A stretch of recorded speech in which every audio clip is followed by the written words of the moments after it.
Greetings from another beautiful morning here in Melbourne. It's a pleasant 17 degrees this morning, although today's going to be another hot day, getting up to 35. Yeah, really clear skies, sun is out.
So this area here is where you have all the Victorian government buildings. You've got the old Treasury building up here, and yeah, what you have down there, you have what is now the Department of Education, and all these different government departments. They're all located on this block here.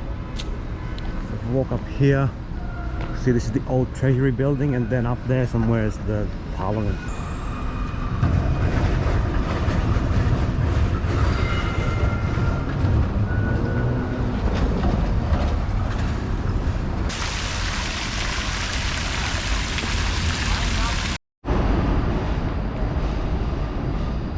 Right, and in front of me now we have the Victorian Parliament building. Since we're lucky, it's one of those rare days where there's no protest going on. The reason I say that is because every single time I see this place on photos or videos, like there's always some protest going on. So it's one of those rare peaceful days where nothing's going on. There we go. State Parliament of Victoria.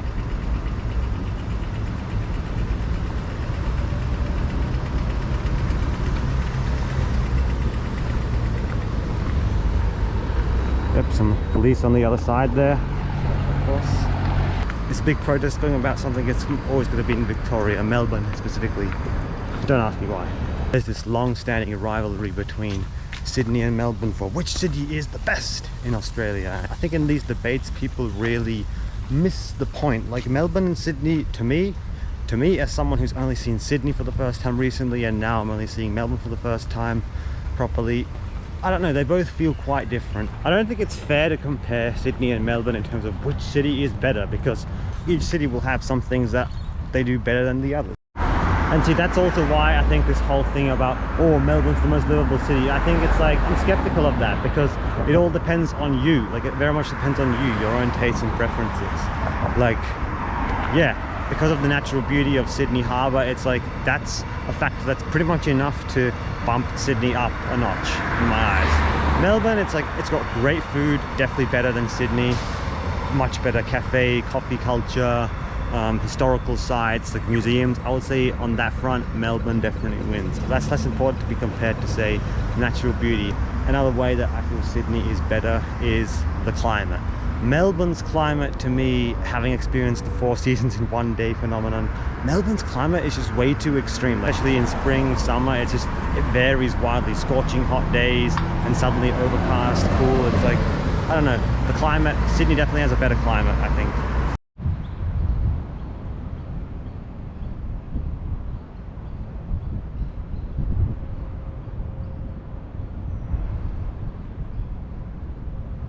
I've just come out to what is perhaps the most important site of the city, and that is the Shrine of Remembrance.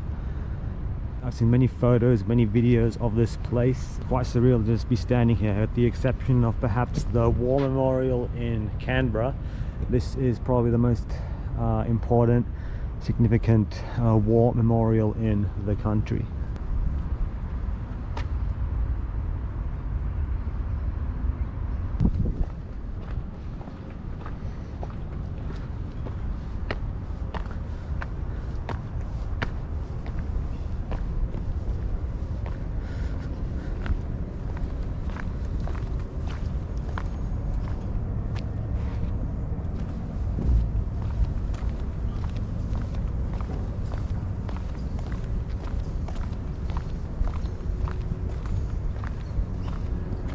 Let all men know that this is holy ground.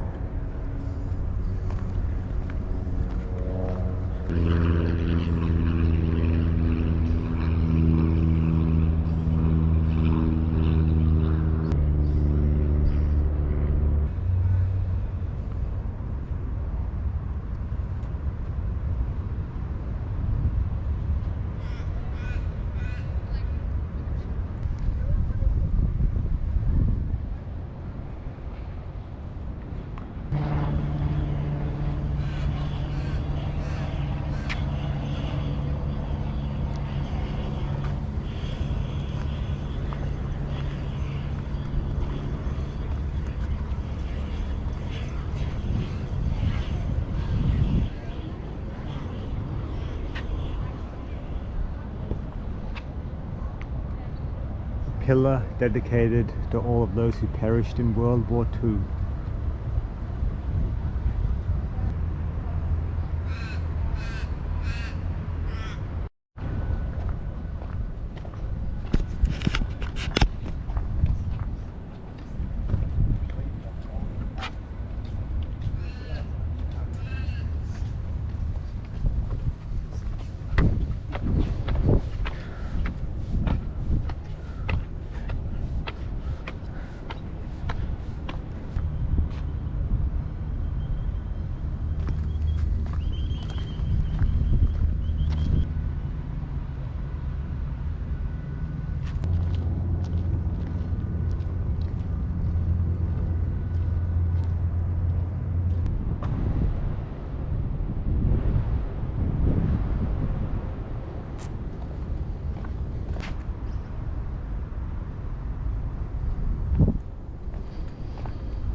This monument was erected by a grateful people to the honoured memory of the men and women of Victoria who served the Empire in the Great War of 1914 to 1918. This one says, sacrifice.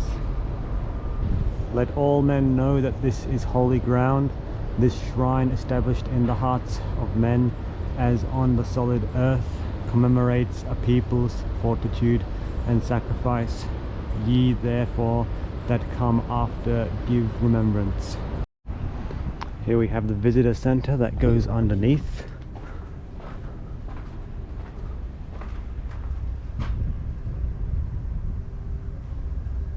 Heading inside the information centre. There's all these medals on the wall here of soldiers who served in war or peacekeeping.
France, Britain, Australia and other Commonwealth countries declared war on Germany after it invaded Poland on the 3rd of September 1939. Australian troops first began arriving in Palestine in January 1940 and began training to prepare for the long campaign they expected to fight in Western Europe. However, after the fall of France in June 1940 and the formation of the pro-German Vichy French regime soon afterwards, the Australians were ordered to remain in the Middle East to protect the Suez Canal. This key waterway connected Britain with its African, Asian, and Australasian colonies. 3 Australian formations, the 6th, 7th, and 9th Divisions, would see service in the Middle East.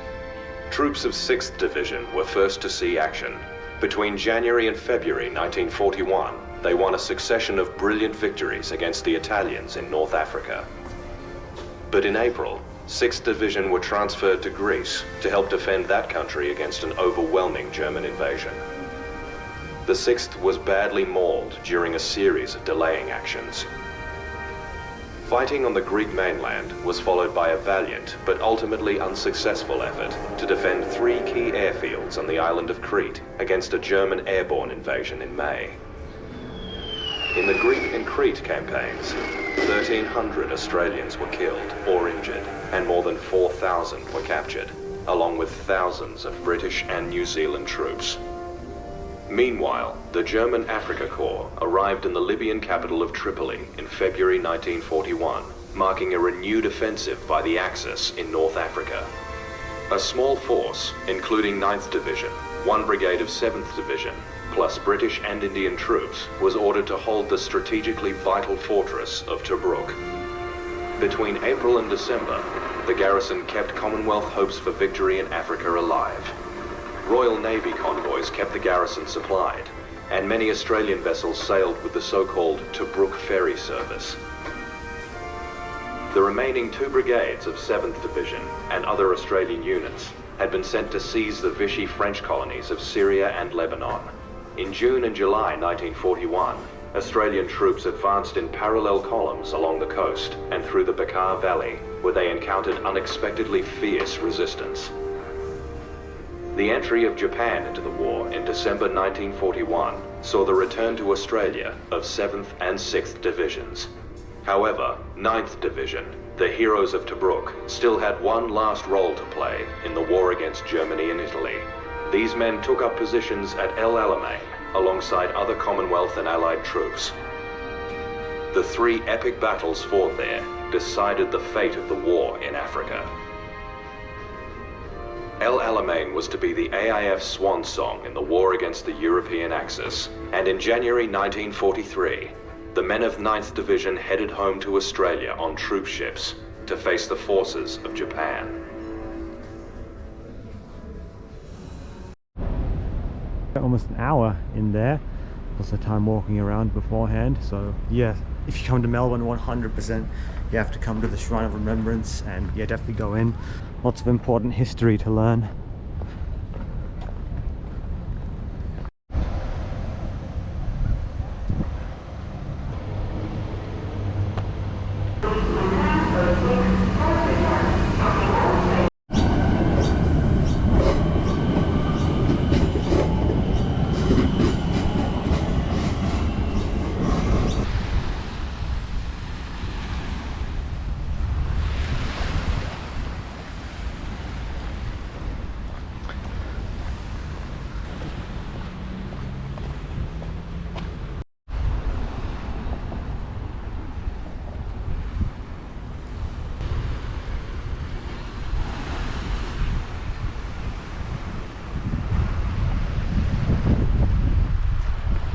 What do you say to that?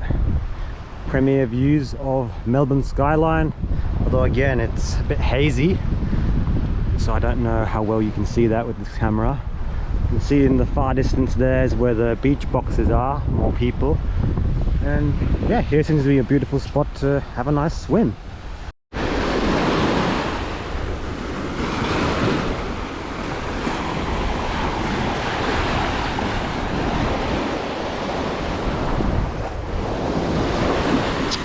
It's a nice calm surf. Once again, no flags.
myself a nice chocolate flake ice cream, so I've got to hurry up and eat it before it melts. Who can resist on a hot day like this?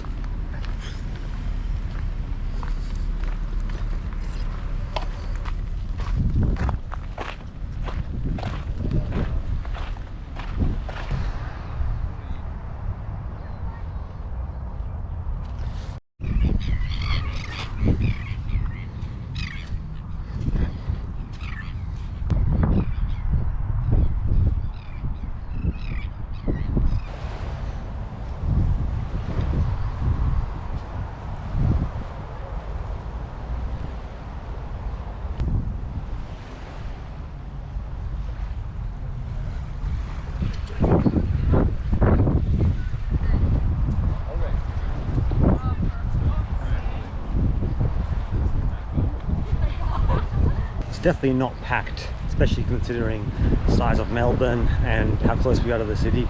But yeah, compared to Sydney, compared to any of the beaches on Sydney and the Gold Coast, especially considering Melbourne's size, it's not packed at all.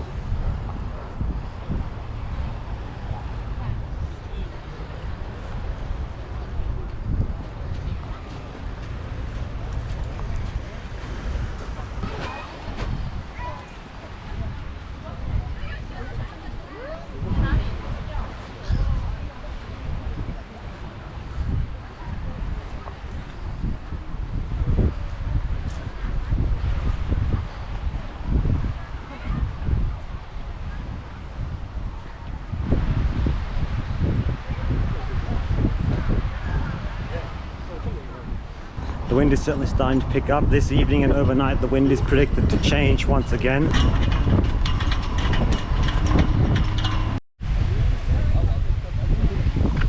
We're now at Elwood Beach. It's about 4 kilometers from where we started at Brighton Beach, walking all the way along the shore of Port Phillip Bay, past the Brighton Beach boxes, and now it's another 2 kilometers to get to St Kilda, so we'll have done a 6-kilometer walk just along the shore here.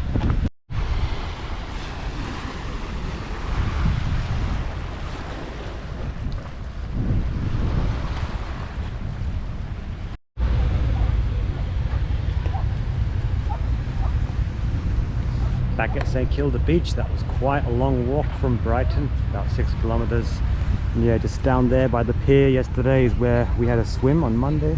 And up over here, I believe, is the famous wooden roller coaster, the oldest continuously operating roller coaster in the world. This one there, it's this old wooden frame. Open weekends, school holidays and public holidays.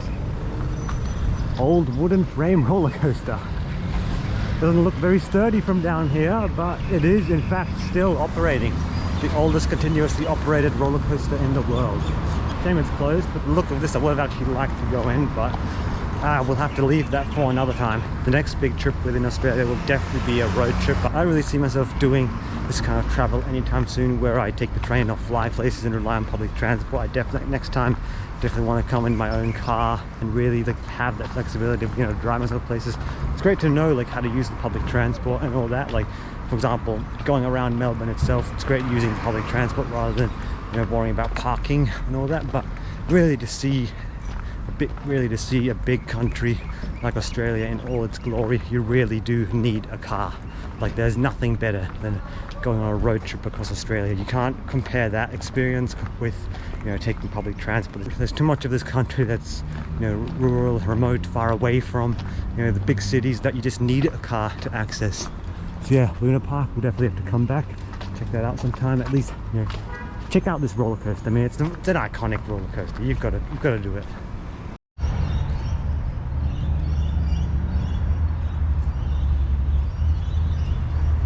Here is the famous entrance of Luna Park, where you literally walk through the mouth. It's all closed.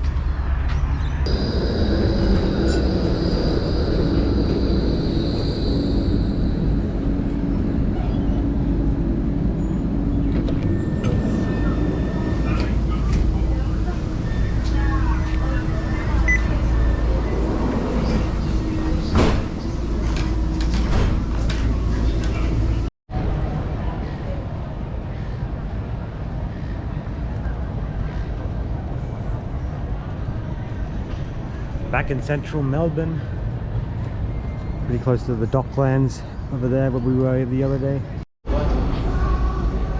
We just had a fish and chips place, Fish and Chippery by the Atlantic. Got myself a fried barramundi and chips. Felt like keeping it simple today. That's where we're trying to get to, Melbourne Skydeck. I see the sign right across the road there.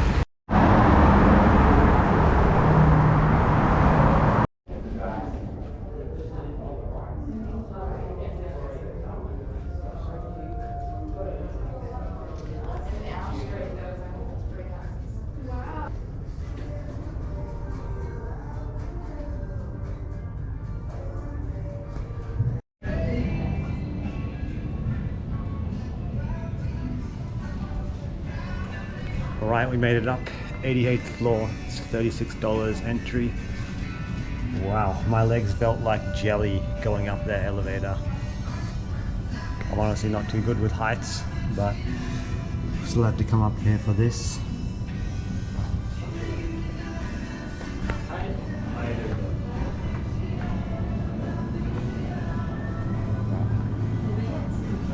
Wow. Oh wow. See all the way here, Port Phillip Bay, the Yarra River, meandering all the way around there, out into the bay. Oh, any of these? Oh, well, we can look at these. What I mean is... Oh, you mean on that? Yeah. Lots of silver because we couldn't manage. Usually that will be $11. Yeah, so we want to get... Right down there is Flinders Street. Yes, because we feel like that's a really good photo.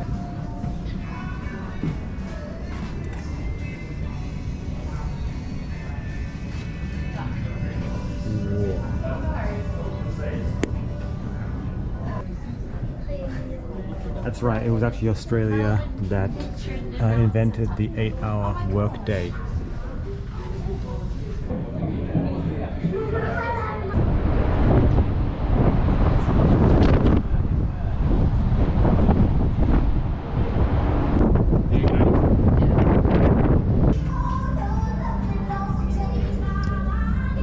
My legs are like jelly.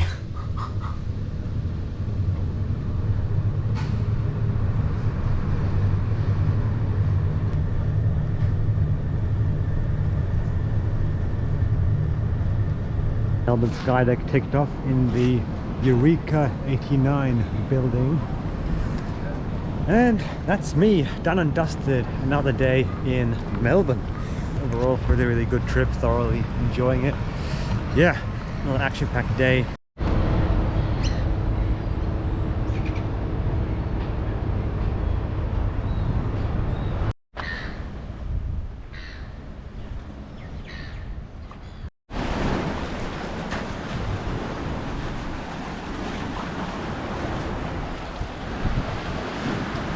Good morning and welcome to Port Melbourne.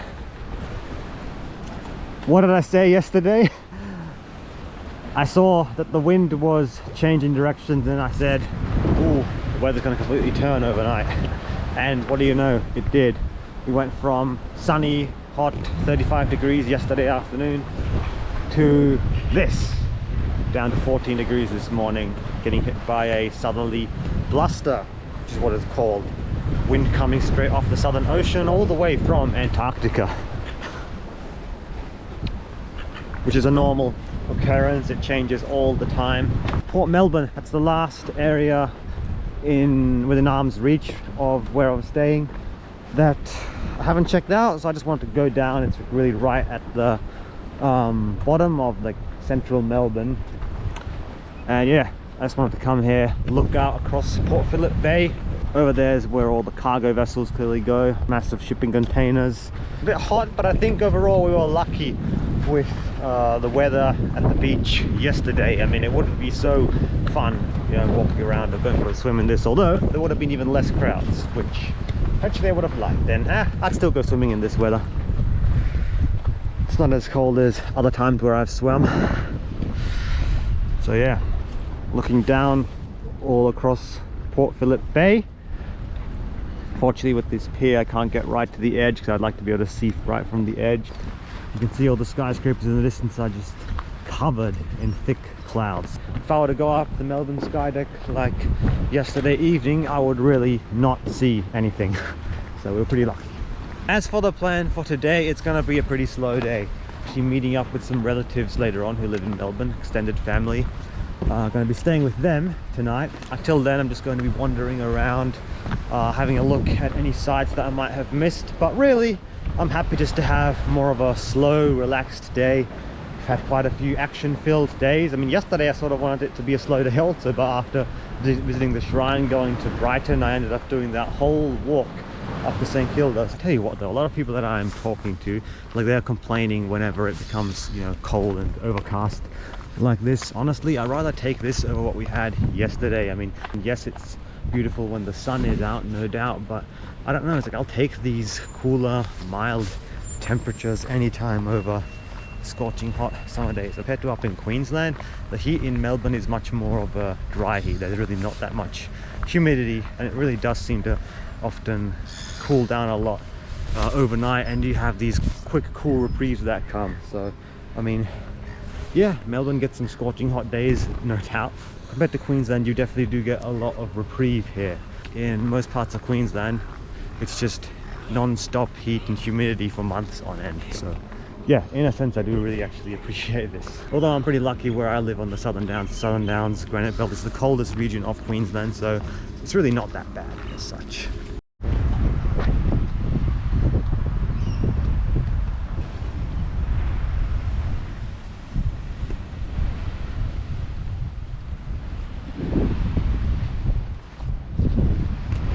Port Melbourne Beach, pretty nice one, I do say so myself.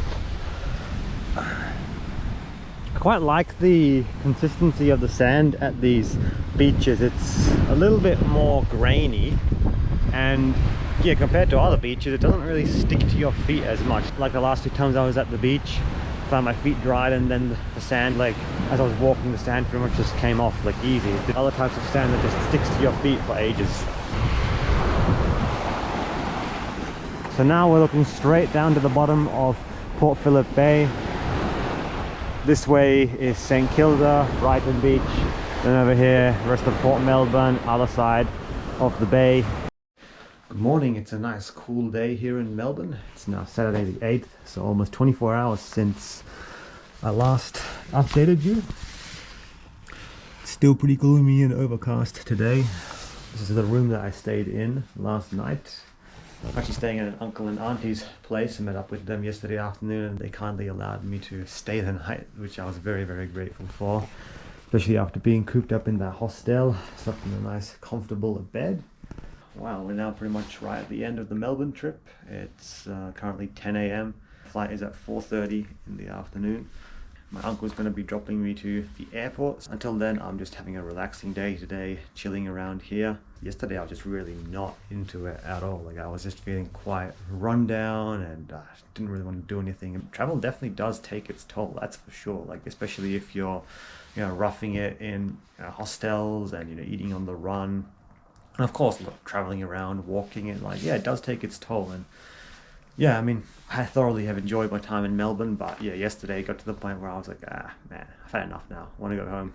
Travel definitely can make you much more appreciative of what you have at home. I mean, it depends where you come from. It can have the exact opposite effect if you come from a bad environment, but no, it definitely has made me appreciate more what I do have at home. Go back to work on Monday, and also that week uni is back on, so yeah, it'll be full on pretty much as soon as I get back. So yeah, I'm grateful I was able to take this last week off and go on this trip, because it's probably going to be a while until I'll have time for doing something like this again. I'm not sure quite what I'll be doing in the intermittent period after this Melbourne trip, but I'll probably take you on more journeys, like locally, like short day trips, weekenders, and yeah, just showing what I'm doing in my day-to-day life. So yes, that is me in Melbourne done.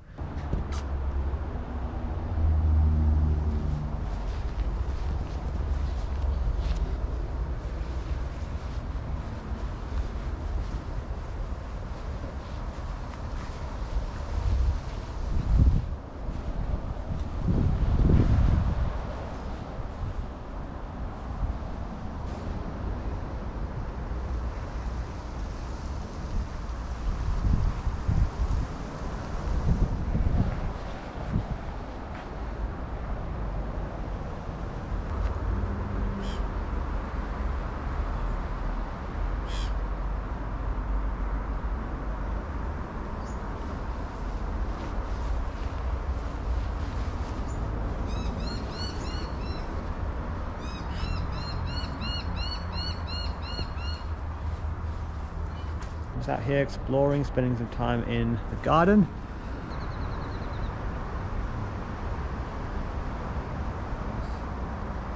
Nice lush oasis just right here in the backyard. It's been gloomy and overcast like this really since yesterday morning. It hasn't changed. Climate here is officially classed as temperate oceanic climate, so that's more similar to like, you know, England or Ireland or parts of northwest Europe. Although with that said, the climate near the coast and where Melbourne's located is still quite moderate compared to you know, further inland and, you know, other areas around the world with a similar climate. So like this here is a curry leaf tree, which of course is a tropical plant, but it still actually manages to grow and survive here despite the cooler climate. And that's because Melbourne, even in winter, doesn't receive frosts all that often, apart from inland elevated areas. So yeah, despite cooler climate, even things like curry leaf trees, palm trees, you know, see in some area that those are still able to grow. If you're traveling to Melbourne, even in summer, definitely pack warm clothing. Like, don't trust the forecast, even if it says it's going to be boiling hot. It's like, pack something, at least something lightweight, like this little rain jacket. It's good enough for me, at least, to you know, keep the wind off. But yeah, be prepared. This is Australia, but we're at the southernmost point of the continent. Remember, in the southern hemisphere, it generally gets colder as you head further south from the equator. One last thing I'll add. The return flight that I booked from Brisbane to Melbourne was into Avalon Airport, and yeah, for those of you who want to travel to Melbourne, be aware Melbourne has two airports. You've got the main Melbourne Airport at Tullamarine, and then you've got Avalon Airport. So the flight I booked, it was the cheapest flight Brisbane to Melbourne I could find, but that actually went into Avalon Airport. It's pretty far away. Like I came to the city in the Sky Bus, $25, and yeah, it took over an hour to get into the city. So I would say definitely fly into Tullamarine if you can, because it's much closer to the city. Although flights to Avalon are cheaper, be aware there's no direct train link to either of the airports. That's somewhere where Sydney and even like Brisbane have an edge over Melbourne, because there's, for both those cities, Sydney and Brisbane, there's direct train links to the airport, but Melbourne, no.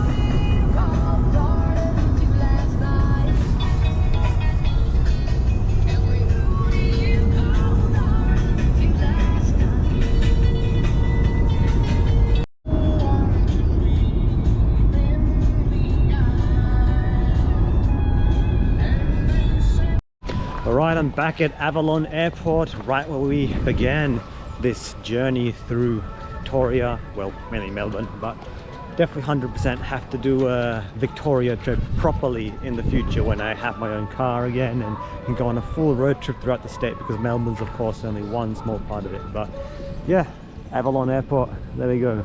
If you're flying here, I definitely recommend fly into Tullamarine if you can, because it's much closer to the city. This is quite a distance away, but yeah, Avalon Airport, check in for the Sky Bus. Melbourne weather really wants to show off to me right at this moment, because just as I'm flying out, look at this, the sun is actually starting to shine through. It's actually really starting to warm up. It was meant to be pretty chilly throughout the day, but now apparently the forecast has been upgraded. It's going to get up to 24 degrees these last few hours, and damn, sun's coming through. So yeah, Melbourne weather, keep doing your thing. Alright, I'm all checked in. The bag's easily been accepted. It was actually slightly over the weight limit, the carry-on weight limit for Jetstar. Cheapest flight is 7 kilos carry-on. And yeah, usually they're pretty strict on it. Like even at Brisbane Airport, like they're very strict. Even if you go a little bit over, they always try to charge you extra unless you basically just throw stuff out, you know, get the weight down. But I'm like 300 grams over because my uncle and auntie gave me some stuff to take back, and the guy didn't really care. He just still checked me in. So big up Avalon Airport staff. Literally just 2 minutes, go through security and I'm in. And my gate's literally just here. There's one gate there, gate one, gate two. It's like easy.